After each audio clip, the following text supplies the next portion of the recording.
This is part 2 of a biplate that I'm going to stick and complete a Panotrait out of. Small scale one, and I'm just doing it onto a piece of cardboard. I didn't mention in part 1 what the paper, but nearly always that's the paper that I'm using. Canton's Mixed Media Imagine. It's quite heavy gauge, and yeah, I find it helps with if I need to load it up with paint, and it's quite capable of handling that. But these days that's less and less the case, that I throw a lot of paint onto it, onto the Panotraits, or onto the gel plate, sorry. Yeah, so what I'm going to do now is glue these into place. In part 1 I worked out the order that I was going to put them into and cut them into shape, and gave you a bit of a commentary about what I think's going on within the images. Hopefully that stuff adds as well to the you know, the image itself. You know, you get. I'm not saying that what I say is by any means conclusive about the images at all. I'm just once they're finished, other people's point of reference is the ballpark, isn't it?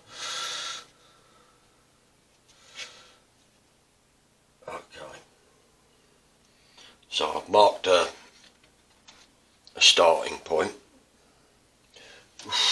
Sorry, gonna have to do that with a light. I'm a bit restricted, and you're gonna get a close up of the back of my head. Sorry about that.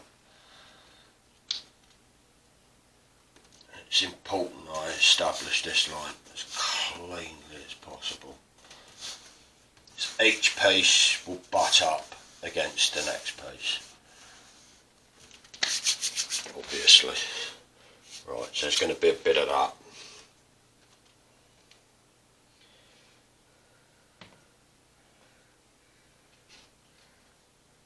Show off my new haircut.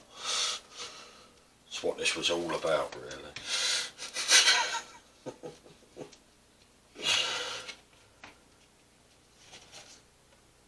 Yeah. Obviously, be careful how you glue them. Right, so to begin with, this is where you have to sort of play the game a bit and look for where each point's meeting up. I think I've got that about right. They look pretty clean together on that at the moment. I think there'll be differences. Right, now I get some sort of coding on it. Right, so I can see by looking at, it starts to make sense now. So it's pretty quick, but sometimes on the edges, and it's important that you get it right. So that's, and that, you know, you should do a dummy run. I mean, I'm quite sure you will do anyway. It's a silly thing not to do.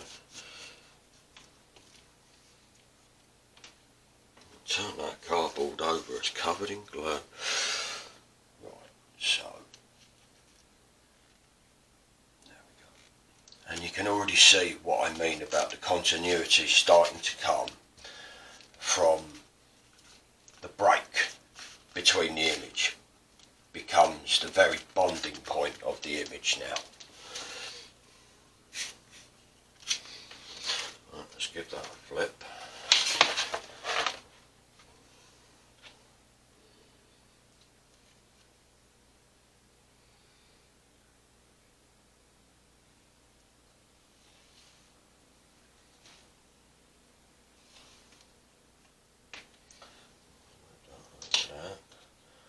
I'm using a sort of a plastic just in case I get asked all sorts of detailed questions that I don't anticipate, so I'm trying to anticipate one here.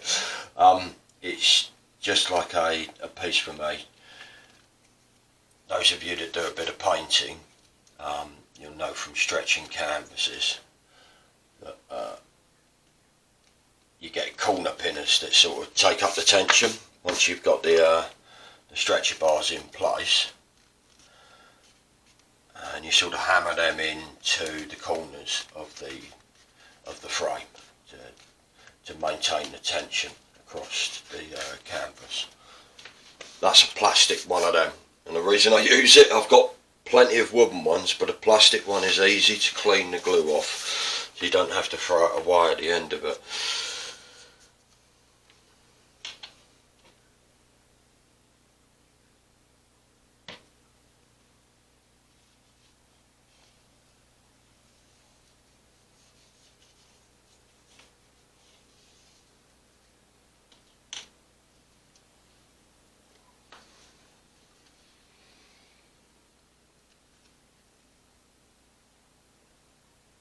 Doing this a bit goofy handed for me.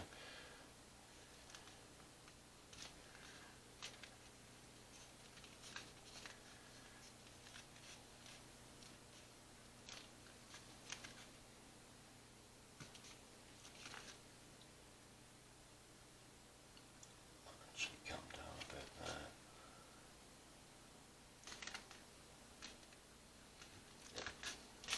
That's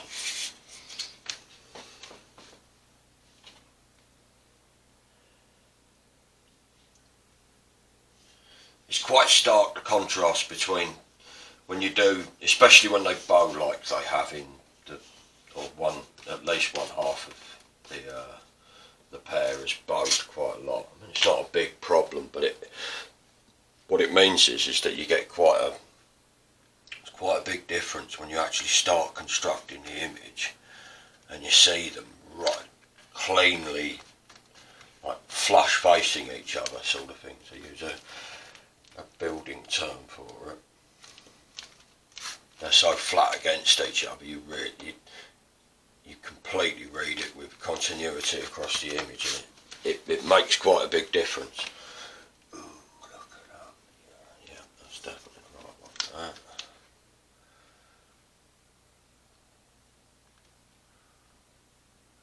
Just about there. Yeah, that's about right. Definitely helps to do a bit of do a dry run of it before you put any glue on the back of it. Make sure you've got some key points you can sort of remember where it's sitting in context to the one that it's following on from.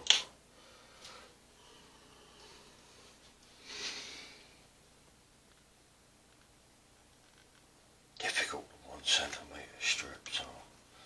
And they're quite, I've done them over nearly a metre in distance, like the length of them. Not easy that bit.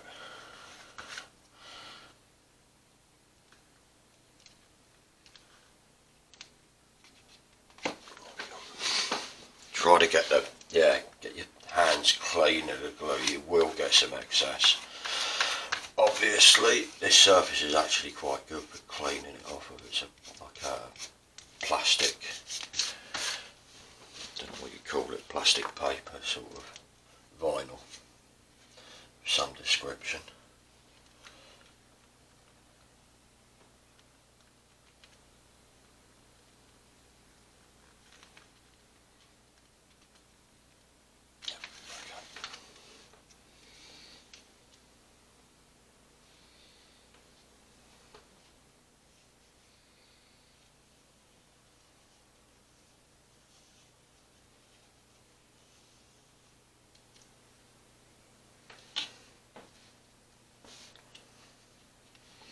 But they do make a difference when you put the when you get a couple of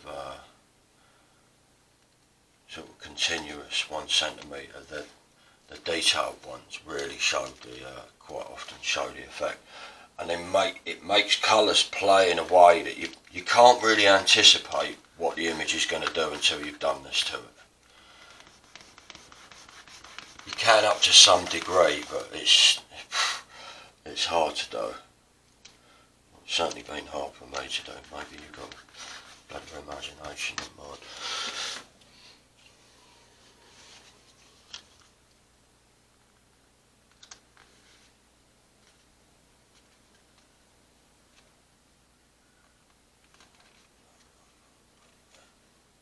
Yeah, so you can see it fracturing across the portrait will start. Once you get the details of the face start appearing.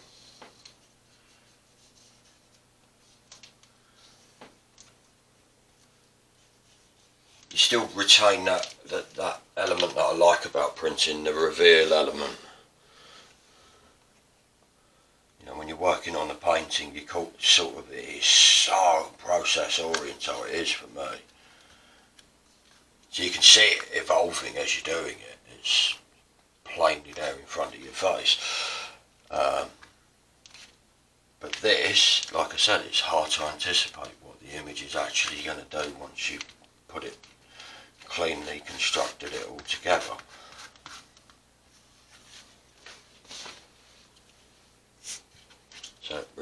So it's a bit like printing in that regard. Once you pull it off the press, that's when you get to see the finished article. It's very instantaneous. This is less instantaneous, but it's still got that element of surprise that, or anticipation to it. Whereas, I suppose in some regards, painting, I suppose you could argue that it is a way of negating anticipation visually.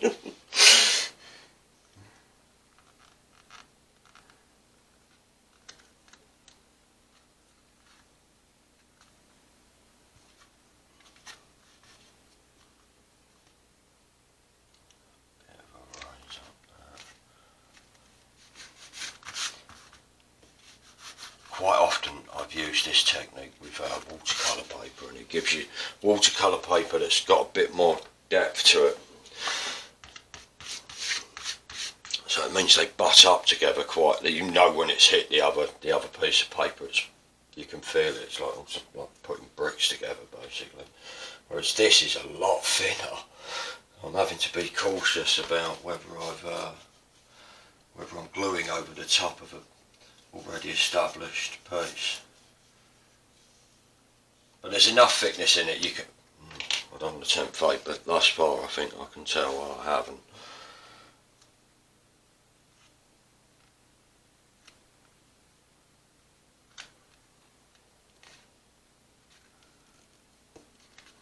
There we go.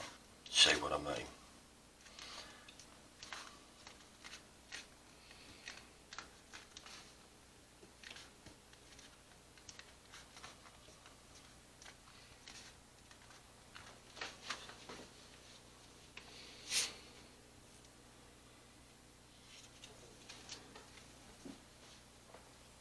About the I say these things to myself and then think you can hear the internal dialogue that I've got going on in my head. Right, what I mean by saying see what I mean is that you can see that the continuity of the image is through like the breaking of it. I'm using that now to recompose the as I was saying earlier, the continuous line across the panorama, across the portrait, is where it was broken and split. That becomes the actual continuity compositionally now.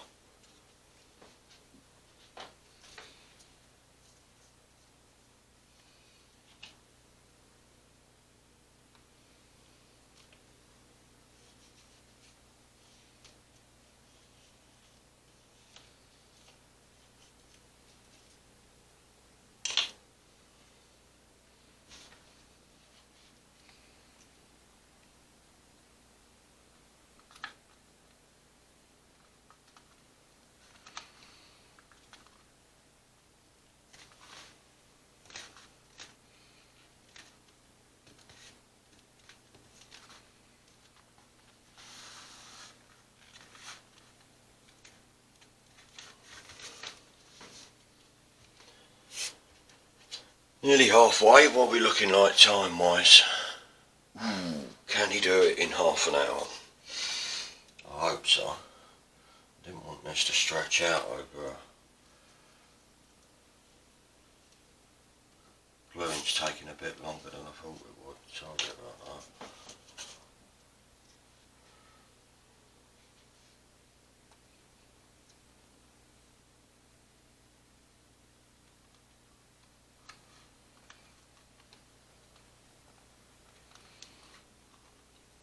I've got a bit of glue on my fingers.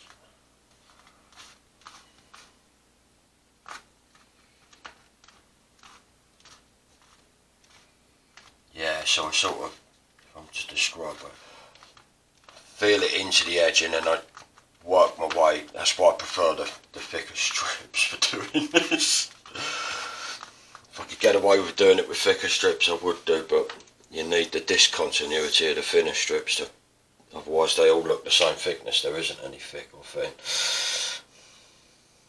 Homogenised is never I don't know, doesn't seem to be to me, unless you're a corporation, a good idea.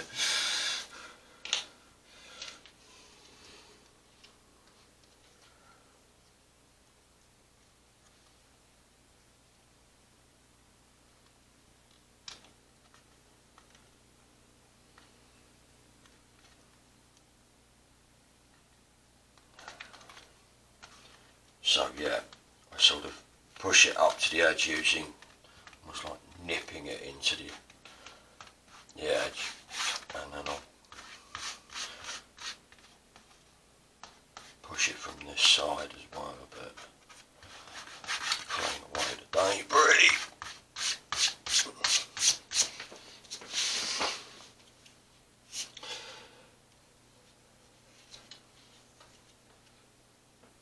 Only 2 1cm strips left to do, I think.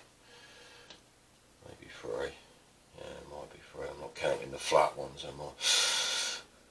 Oh, 2 next to each other. Great.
I mean, you could, once you found it, by doing, I have in the past, you can mark the top with a pencil so you know exactly where it is that you want it to sit. And maybe at the beginning, if you're using this, I've just done this so many times, I can,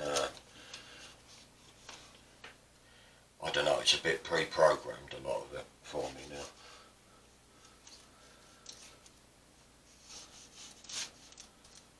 Might be a good or a bad thing.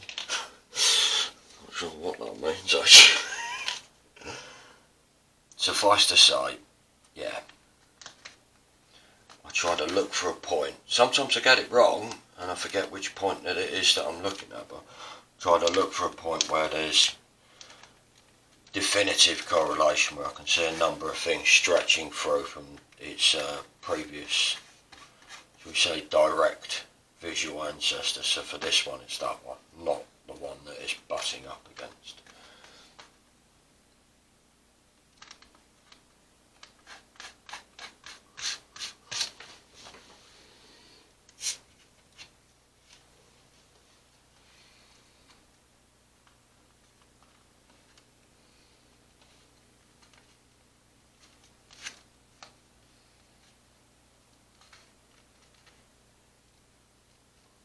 So for this one, I think I'm good to go just off those, how those 2 corners make that.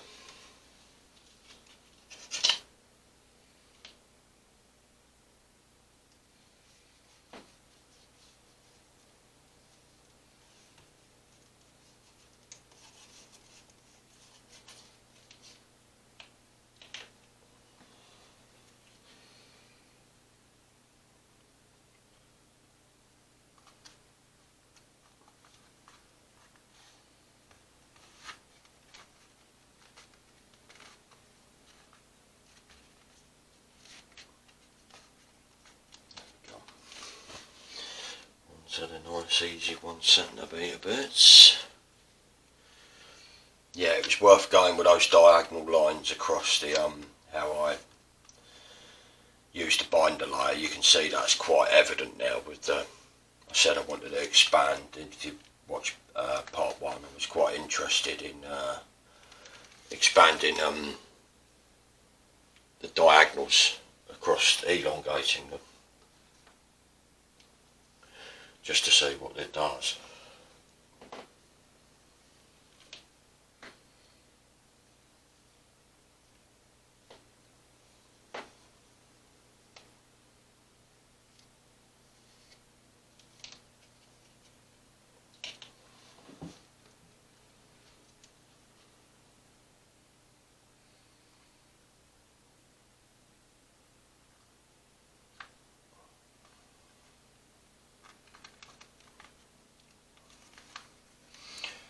They are picky.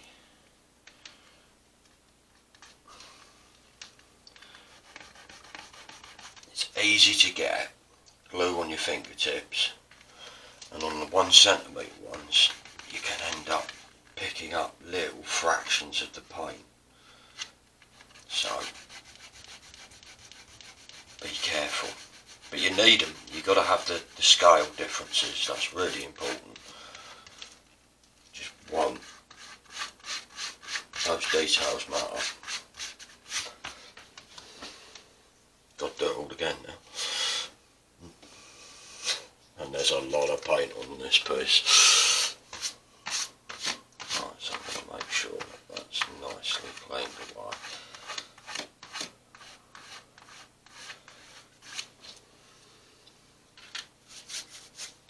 There's eye detail, so that's important.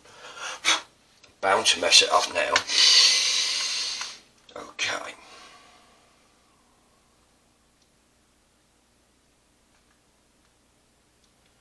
I think, yep, that definitely sits there. Right, okay, we go with that. I'm going to go for a flip on that. Side, I'll keep this a bit cleaner.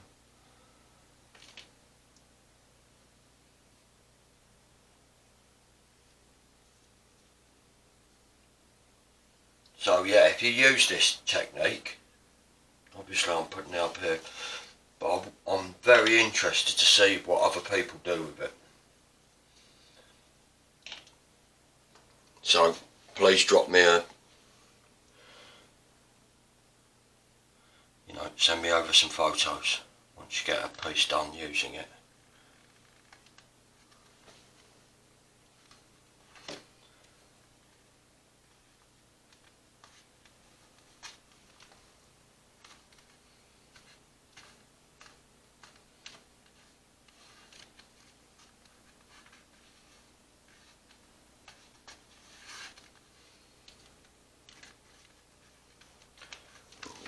Happy with that bit. Okay.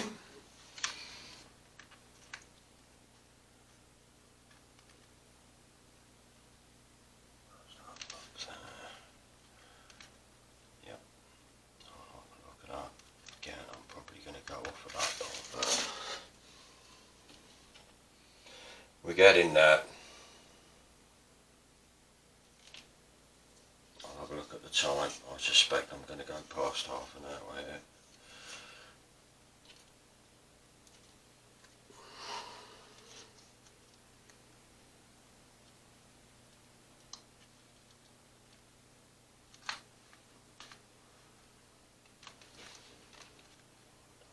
But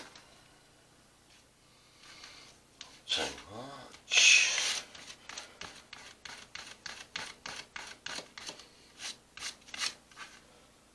Squeeze that in. That's good. Right, so is that.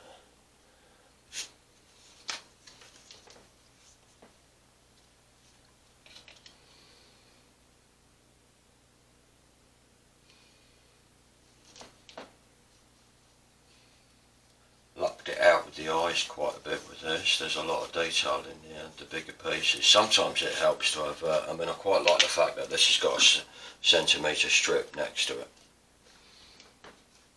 And there's things that, I mean, I'm not going to go into in this video, but there are ways that you can sort of prepare for that, as it were.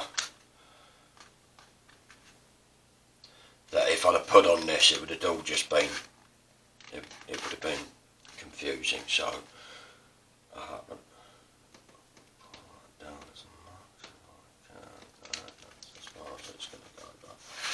Okay.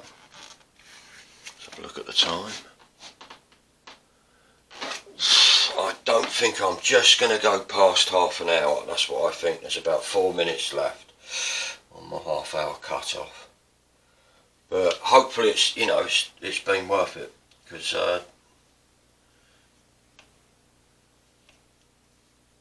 you can see how the images get created almost if you sort of patch this up with the one I posted previous to it, the other one that's got the biplate in the title, then or byprint in the title, sorry, then you can see the totality of the process.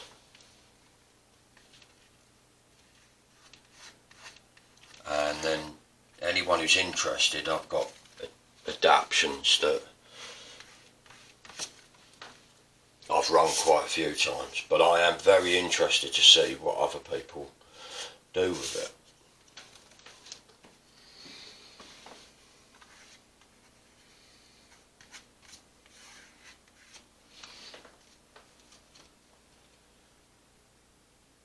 Stick this one down.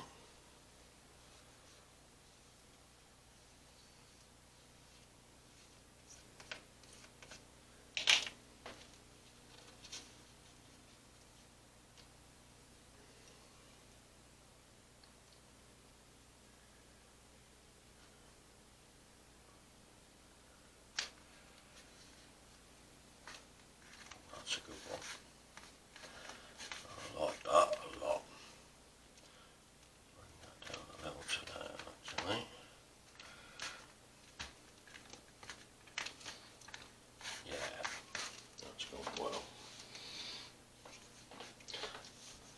Down to the last 5. I think we're going to go past touch and go, touch and go. And I get 5 done in 2 minutes. So never good to rush at the end, especially when you're using solvents.